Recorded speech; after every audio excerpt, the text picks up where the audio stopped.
Doroto TV, nyinyi ni sisi na sisi ni nyinyi.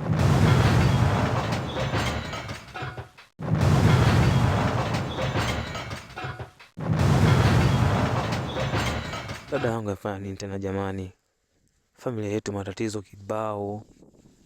Nyumbani ameacha Uncle Mode peke yake. Nimekuja kutafuta dawa ya mzee. Dada naye ndo anazimia. Vipi jamani? Hao nawapigia tena simu tena. Simu ndo zipatikani. Sasa sijui ni chaji, sijui ni shida gani.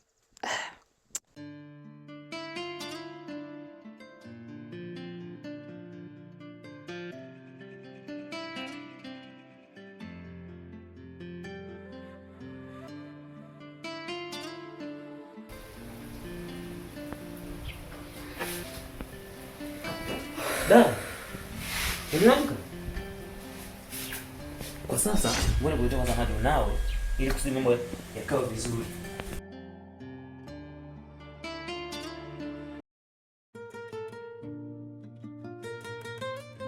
Fimbo ya babu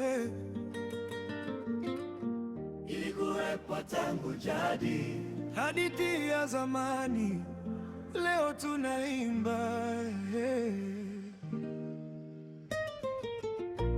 Babu kashika fimbo yake, amekaa chini ya mwembe, watoto wamezunguka kimya wakisubiri atoe siri. Anasema hii fimbo ni safari, imetembea nchi na nchi, imeona vita, imeona sherehe, imebeba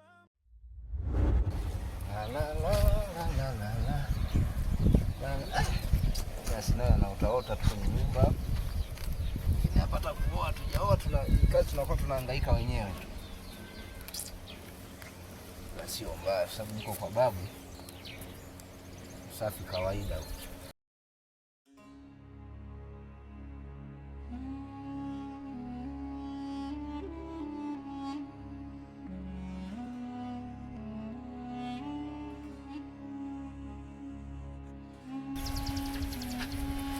Brother Malongo. Brother Malongo. Brother Malongo.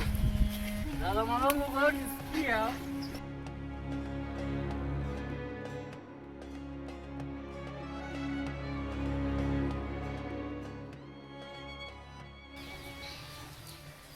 Kaka. Unaongea na Malongo? Na baba bado mzima? Malongo bado hapatikani dada yangu. Hebu tulia kwanza. Ngoja tuendelee kumtafuta mara kwa mara, tutapata majibu ambayo ni mazuri. Ila kwa sasa dada yangu, jitahidi sana utulie kwanza. Siwezi tulia mpaka nijue hali ya baba. Ungetulia dada. Hata kama Malongo hapatikani nifanye nini sasa? Tulia kwanza ili kusudi tupate utaratibu tujue ya kule.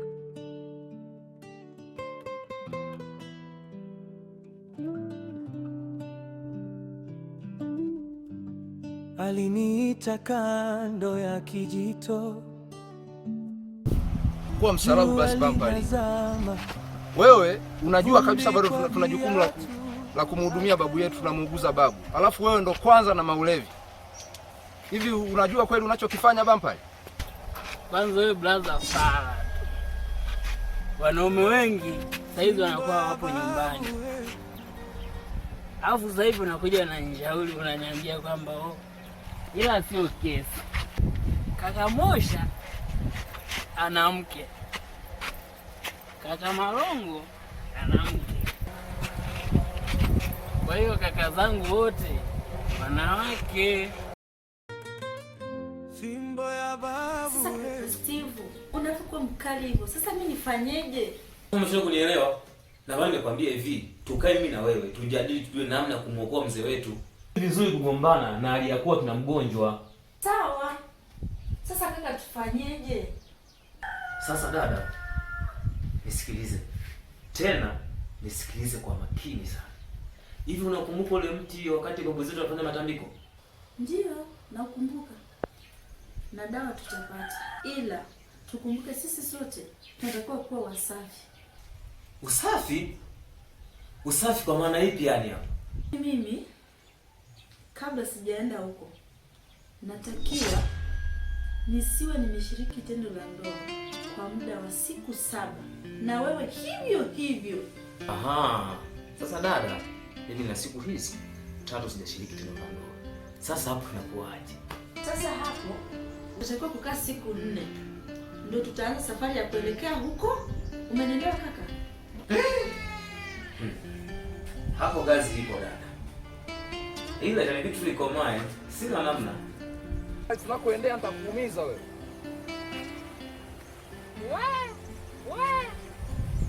Ya brother Malongo. Unajua moto wangu vizuri wewe. Niache nimuonyeshe adabu huyu mimi. Wewe Farani.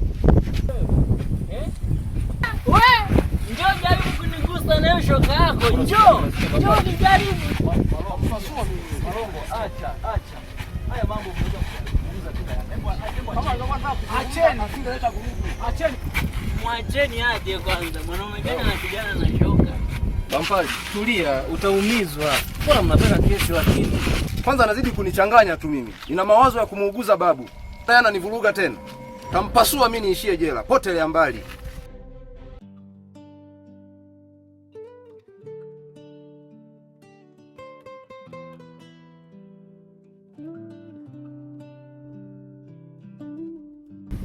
Aliniita kando ya kijito, jua linazama, vumbi kwa viatu, akaniwekea fimbo yake mkononi. Usiogope, ini hadithi zangu zote. Fimbo ya babu imeniona nikikua, imepima machozi, ikahifadhi furaha. Nikinama inanivuta juu tena. Fimbo ya babu, siri ya familia.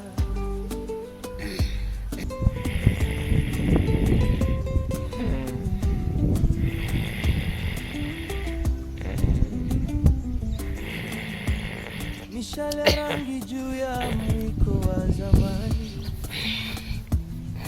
alikata hewa, akachora njia angani. Adui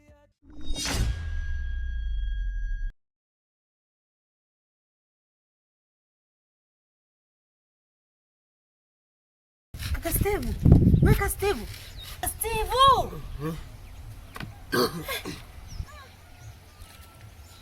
Kuchoka au? Kwa nimeweka kapuzi kidogo hapa. Hivi kaka, unajua leo siku ngapi? 7 hivi. Alafu umenishtua. Sasa nimetulia zangu hapa, kuna vitu vimenijaa kweli yani. Ni vitu gani tena hivyo kaka? We. Hapo kunielewa ndugu yangu mpaka umepata diko la somo la Kiswahili. Umeanza. Hapo degree inatumika. Hebu jiandae bwana kaka tuondoke. Kuna cha kujiandaa sasa hapo dada yangu. Wewe toka tuondoke. Wewe tunaenda kwenye miti huko. Ndio sasa kujiandaa tena. Fimbo ya babu ilikuwepo tangu jadi, hadithi ya zamani, leo tunaimba Babu kashika fimbo yake, amekaa chini ya mwembe, watoto wamezunguka kimya wakisubiri.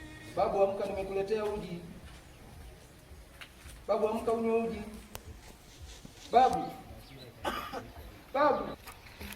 Babu, nilikuwa nimekuletea uji, amka unywe uji babu, usiniache.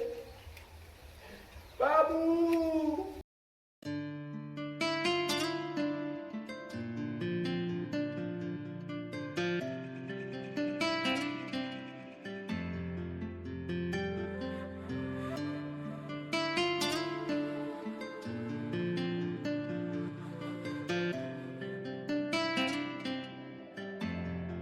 Hebu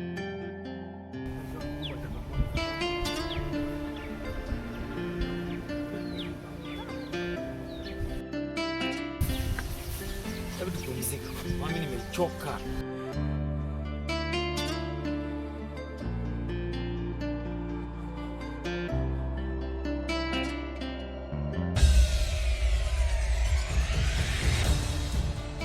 Jamani, kwanza nitangulize pole ya wote kwa msiba. Babu yetu jamani, tulikuwa naye, mimi ndo nilikuwa mtu wa karibu ambaye nashughulika na mambo yote ya kuhusu kumuuguza. Lakini leo hii babu yetu ametuacha usiku wa kuamkia leo. Basi nilikuta hali yake tofauti wakati nampelekea uji. Maskini, yani hata uji babu yangu hakuweza kunywa hata uji. Yote ni kazi ya Mungu. Kwa hiyo jamani, ndugu zangu, nimewaita hapa kikao hichi cha dharura ili tuweze kujadili namna gani tunaweza tukaendesha msiba wa babu yetu. Kama mnavyojua wetu wengi wameshafariki, wametuacha. Fimbo ya babu. Hapa kuna watu waliongea nao kwenye simu kwa ajili ya kuwapa taarifa hii, wako njiani wanakuja. Lakini mjomba Steve aliyeenda huko kijijini kwenda kuangalia dawa pamoja na Stella wanakuja kwa ajili ya msiba. Kwa hiyo wakubwa wetu watakuja, sisi tuanze kuzungumza yale ambayo yatatusibu kwa wakati. Bampali, tulia. Ukileta pombe zako hizo leo na kupasua, kwanza nina uchungu na kifo cha babu yangu. Usilete habari zako za ulevi hapo. Umekikuta kikao, sisi tumetulia, tulia, usikilize yanayoendelea. Shauri yako. Kwa jamani, kama nilivyowaambia, kila mmoja aanze kutoa wazo lake namna jinsi tutakavyoweza kuendesha huu msiba. Kwa hiyo nitakaribisha mawazo, kila mtu ataongea namna anavyoona kwamba msiba huu tunaumaliza vipi. Jamani, msiba ni wa kwetu. Hivi dada, ni huku kweli?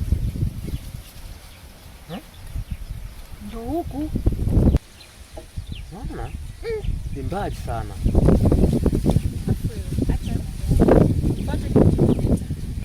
Unajua dada, nimeondoka kwa nyumbani, nimemwacha mjomba wangu mmoja. Sasa sitakuwa na maendeleo gani sasa hivi? Nishakuwa mtu mzima, sio kufuatilia tena. Labda mimi nilikuwa na jambo moja la kuzungumzia kuhusu hili. Kwanza nasikitisha sana. Pole. Nilichotaka kusema ni kuhusu kwanza mwili uko mochwari mpaka sasa. Kwa kweli umeuliza swali la maana. Mimi nafikiri kama tulivyo kawaida tutamzika tu kwenye sanduku.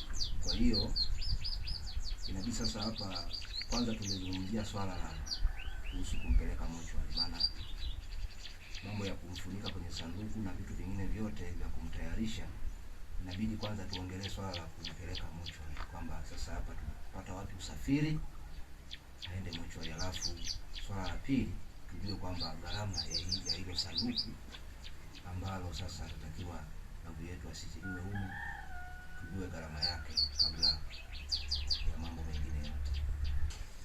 Mimi niulize kitu. Tujue gharama za kutoa hapa kwenda mpaka mochwari ni shilingi ngapi? Ili tujue tunazitoa wapi.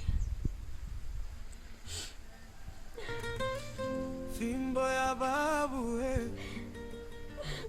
Sawa, nikuelewa. Kwa hiyo hapa inabidi jamani, kama alivyosema mwenzetu kwamba tujue sasa gharama za nini, za usafiri. Na kama mnavyojua sasa hivi mafuta yana bei sana. Kwa hiyo tungeweza kuona kwamba tunaweza tukaazima gari sehemu, tukaweka mafuta ili sasa tuweze kumpeleka babu yetu kule akastiriwe. Alafu tutaendelea na taratibu zingine. Mimi nafikiri sasa kila mmoja hapa angetoa hoja zake sasa kuhusu gharama, kwamba tunaanza kugusagusaje. Tunaanza sisi hapa tuliopo, ndipo tuwapigie ndugu zetu simu, au kuna mtu anaweza akasema bwana, mimi na wazo hili, gharama iwe hivi na hivi. Basi jamani, karibuni kwa mawazo, kama kuna mtu anaweza akachangia. Naona kuna mkono. Na wewe una hoja ya kuchangia? Haya, karibu tumsikilize jamani na mwenzetu. Tunakusikiliza, pombe tena. Fimbo ya babu Jamani, na mimi na hoja yangu. Tusikilize jamani. Ipo hivi. Unajua hizi kazi zinahitaji nguvu. Beba ule mwili sio kazi ndogo. Je, huko jikoni wamepika? Fimbo ya babu jua tu. Hivi Bampa kweli hawa na hoja ya maana huyu jamaa. Lakini unamsikia lakini maneno yake Anashangaza sana. Yaani tuko na jambo ambalo lizungumze mambo ya msingi, linawaza kula na pombe zake hizo. Hivi wewe utabadilika lini lakini wewe Bampa wewe? Sasa wewe chakula, si utakula tu. Tunazungumzia vitu vya. Ngoja kwanza. Hivi wewe hii mada tunazungumzia hapa, si tunazungumzia mada ya chakula?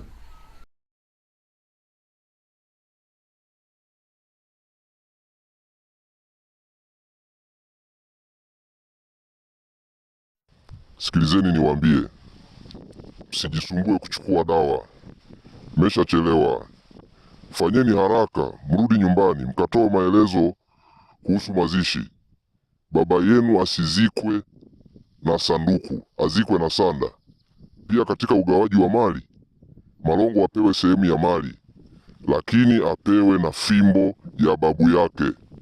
Mizimu imemchagua kuwa chifu wa familia, apewe fimbo na kaniki. Mmenielewa? Haya, ondokeni haraka.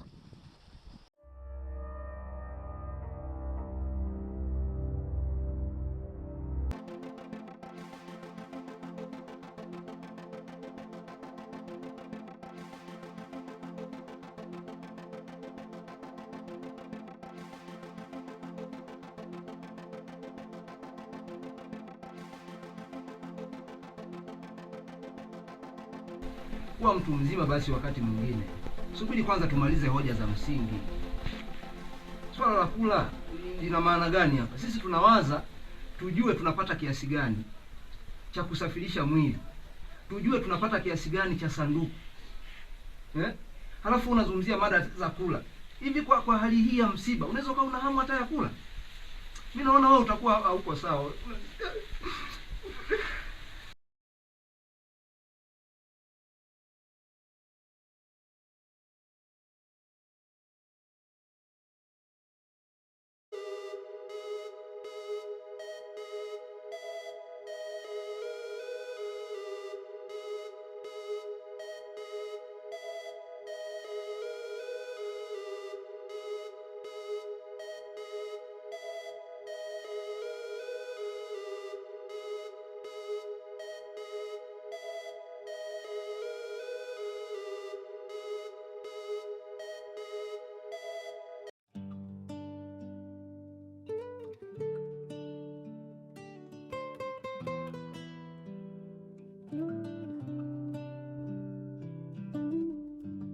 Aliniita kando ya kijito,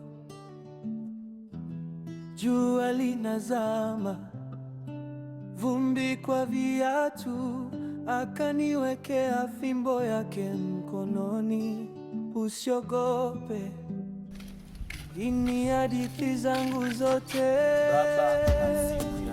Fimbo ya babu imeniona nikikua, imepima machozi.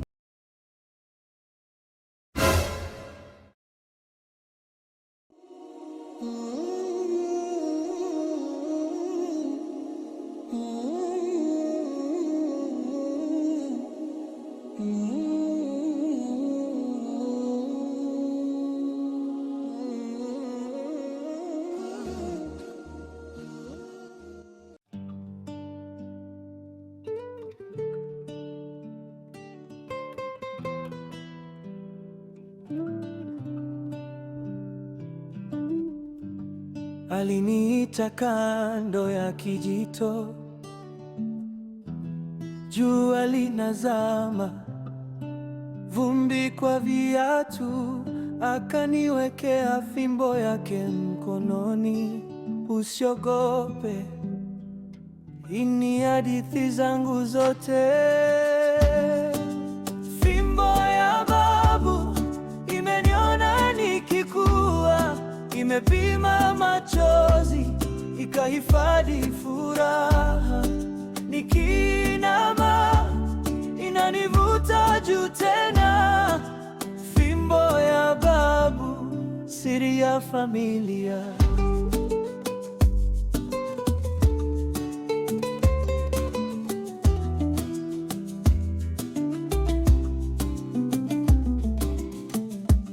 Mishale ya rangi juu ya mwiko wa zamani. Alikata hewa, akachora njia angani. Adui atapita, wewe utabaki. Maneno yake mazito kuliko mti wenyewe.